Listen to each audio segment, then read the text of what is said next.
বিরহ। বয়স যত বাড়ে ততই আমরা নীরবতার প্রেমে পড়ি। শতাধিক লোক দেখানো প্রাচুর্য থেকে দু চারটে আসল বন্ধুর সাথে সুখ দুঃখের গল্প করতে শিখি। দেখনদারি সম্পর্কের ঊর্ধ্বে গিয়ে বাঁচতে শিখি। কে সারাটা জীবন পাশে থাকবে আর কে খড়কুটোর মতো সামান্য ঝড়ে উড়ে যাবে বুঝতে শিখি। অপ্রত্যাশিত অপমানে, নিন্দায়, বিশ্বাসঘাতকতায় চুপ থাকতে শিখি। কার কথা ভেবে চোখের জল ফেলা উচিত আর কার কথা ভেবে এক ফালি হাসি হেসে এড়িয়ে যাওয়া উচিত বুঝতে শিখি। জীবনের এক লম্বা সফরে আমরা প্রত্যেকেই আসলে এক যাত্রীবাহী ট্রেনের মতো।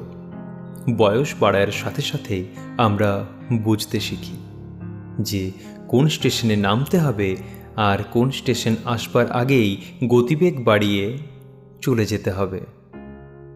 তাই কাউকে বিশ্বাস করার আগে একটু সাবধান, কারণ সবাই কাছের হয় না, কেউ কেউ কাঁচেরও হয়। তাই আপন ভেবে জড়িয়ে ধরলেই রক্তক্ষরণ।